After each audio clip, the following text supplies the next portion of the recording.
Hello everyone, this is me Sabiya है और मैं आपके लिए लेकर आई हूँ एक और रीडिंग जो कि होगी उन लोगों के लिए जो राइट नाउ नो कॉन्टैक्ट की सिचुएशन में है और जानना चाहते हैं कि आपके और आपके पार्टनर का पैचअप होगा या नहीं।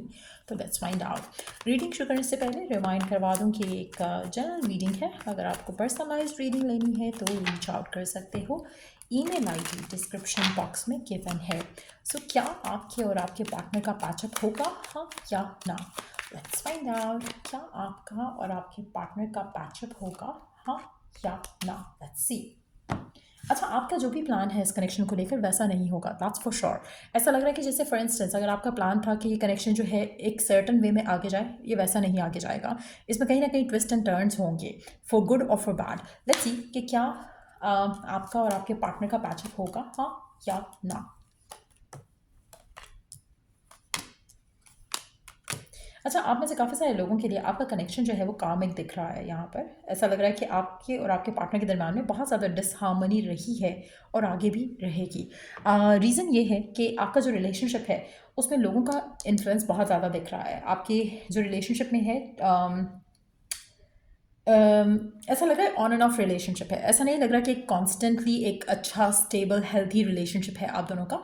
उसमें कहीं ना कहीं उतार चढ़ाव जो है वो बहुत ज़्यादा रहे हैं, ऑन एंड ऑफ बहुत ज़्यादा रहा है। आप ऐसे कुछ लोगों के लिए ऐसा लग रहा है कि जैसे आपका जो रिश्ता है उसमें लिमिटेशंस बहुत ज़्यादा हैं, उसमें स्ट्रगल्स बहुत ज़्यादा हैं। और जब जब आप एक दूसरे के पास आओगे डिस्टेंस के बाद, टाइम अपार्ट के बाद, आप हमेशा एक रिश्ते को, इस रिश्ते को वीक होता देखोगे। आप कभी भी उस सिचुएशन पे नहीं आओगे जहाँ पर आपको ये फील हो कि अब रिश्ता आगे अच्छे से जाएगा। दो चीज़ें इसमें बहुत ज़्यादा मैटर करेंगी। एक ये चीज़ कि आपका क्योंकि ऑन एंड ऑफ का सिलसिला रहा है, तो हर दफ़ा जब पैचअप होगा तो एक फियर रहेगा कि अब फिर से कुछ ख़राब हो जाएगा। एक दिन अच्छा चलेगा, एक हफ्ता अच्छा चलेगा, एक महीना अच्छा चलेगा, बट देन फिर बैक टू ज़ीरो। तो वो चीज़ जो है वो इस रिलेशनशिप को इन्फ्लुएंस करती रहेगी नेगेटिवली। दूसरा, आपके पर्सन की एनर्जी जो है वो यहाँ पे काफ़ी ज़्यादा डोमिनेंट दिख रही है, जो कि इस रिश्ते को अच्छे से आगे बढ़ने ही नहीं देगी। कहीं ना कहीं पर्सन और आपके दरम्यान में जो ट्रिगर है वो कॉन्फ्लिक्ट का वो रहेगा। कहीं ना कहीं कोई ना कोई चीज़ आप दोनों के बीच में अनबन करती रहेगी।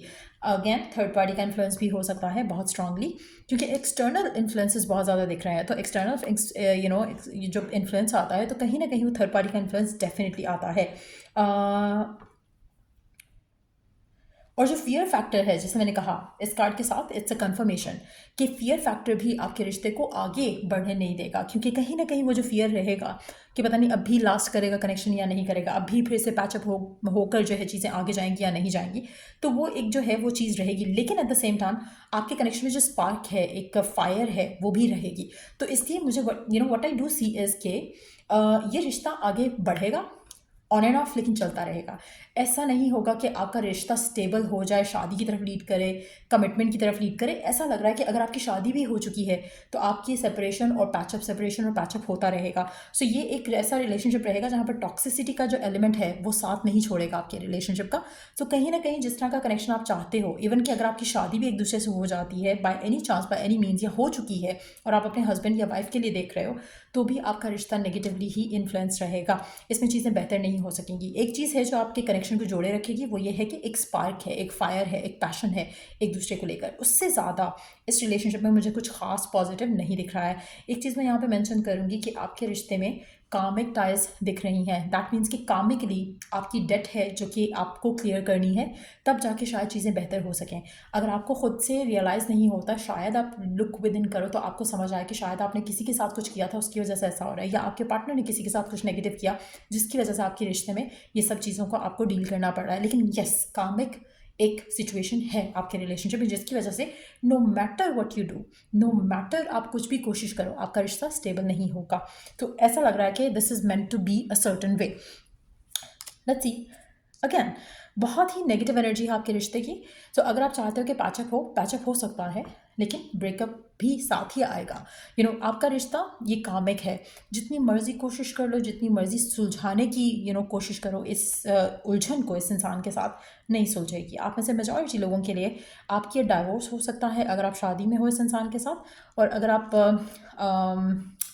रिलेशनशिप में हो तो भी आपका ऑन एंड ऑफ चलेगा। मतलब ऐसा नहीं होगा कि कनेक्शन जो है वो स्मूथली कभी ऐसी स्टेबल जगह पर आए जहाँ पर जो आप चाह रहे हो वो हो सके।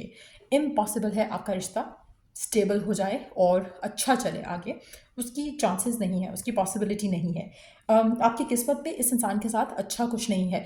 आप में से कुछ लोग कामिक लेसन लर्न करके आगे बढ़ोगे, कुछ लोग जैसे शादी में अगर हो तो हो सकता है कि डाइवोर्स हो जाए, कुछ लोगों के लिए चांसेस हैं कि आप रिश्ता वापस बंद हो बट फिर से ब्रेकअप होगा। तो ये एक हेल्दी रिलेशनशिप नहीं है। तो मैं जो रिकमेंड करूँगी आपको वो ये है कि ऐसे कनेक्शन में रहने से अच्छा आप अपनी ज़िंदगी में आगे बढ़ो, क्योंकि जब तक आप इस रिश्ते में बंधे रहोगे आपका रिश्ता जो है इन्हीं उलझनों में पड़ा रहेगा। जैसे ही आप आगे बढ़ोगे आपको एक अच्छा पार्टनर मिल सकता है, एक अच्छी सिचुएशन डेवलप हो सकती है। कामिक लेसन लर्न करने के बाद आगे बढ़ना आपके लिए ज़्यादा अच्छा है। स्पेशली आप में से वो लोग इस रिश्ते में जुड़े रहेंगे जो आप प्यार करते हो पर्सन को और पर्सन प्यार नहीं करता। तभी आपका रिश्ता जो है वो टॉक्सिक है और टॉक्सिक ही रहेगा। लेट्स सी कि गिवन सर्कमस्टांसेस में आपके लिए क्या करना सही है। Let's see.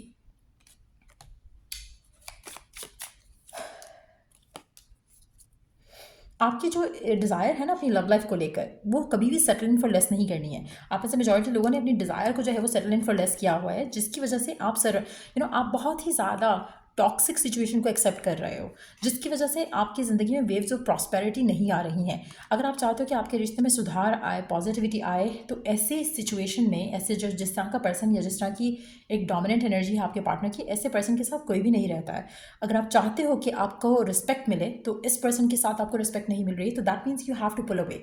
अगर आप अपने आप को अपनी जो आपकी हार्ट की डिज़ायर है वो ये है कि एक हेल्दी हैप्पी रिलेशनशिप हो जो शादी की तरफ लीड करे, if I am not wrong, तो मेजॉरिटी लोग यही चाहते हैं अपने रिश्ते में। लेकिन अगर आप इस इंसान के साथ रहते हो, आपकी जो डिज़ायर है एक हैप्पी हेल्थी रिलेशनशिप जो शादी की तरफ लीड करे, वो नहीं होगा। सो आपकी चॉइस है कि आप सेटल इन फॉर शिट करते हो या फिर आप मूव ऑन करते हो for something that you desire. तो अगर आप अपनी लाइफ में प्रॉस्परस होना चाहते हो, लव को लेकर, रिलेशनशिप को लेकर, अपने अपने कनेक्शंस को लेकर, तो आपको अपनी साइट हाई रखनी चाहिए, आपकी डिज़ायर हाई रखनी चाहिए। Dream big, don't settle in for less. अगर आप लेस कर के ऊपर सेटल इन होना चाहते हो तो दिस इज़ योर कनेक्शन, और आप सारी ज़िंदगी इसी से टॉक्सिसिटी से डील करते रहोगे। लेकिन यस, अगर आप फिर भी अपनी लाइफ में कुछ पॉजिटिव मैनिफेस्ट करना चाहते हो, यूज़ अफर्मेशंस।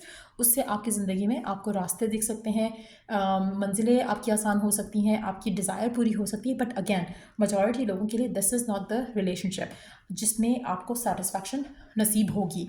मेजॉरिटी लोगों के लिए आपकी ज़िंदगी में ये पर्सन एक कामिक पर्सन है जिससे निकल कर आप अपनी ज़िंदगी में एक पॉजिटिव रिलेशनशिप की तरफ जाओगे, इफ़ एंड ओनली इफ़ अगर आप अपने आप को सेटल इन फॉर लेस नहीं करते हो। आप जब तक अपने आप को सेटल इन फॉर लेस कर रहे हो तब तक आपके रिश्ते में नेगेटिविटी बनी रहेगी और आप टॉक्सिक साइकिल में फंसे रहोगे।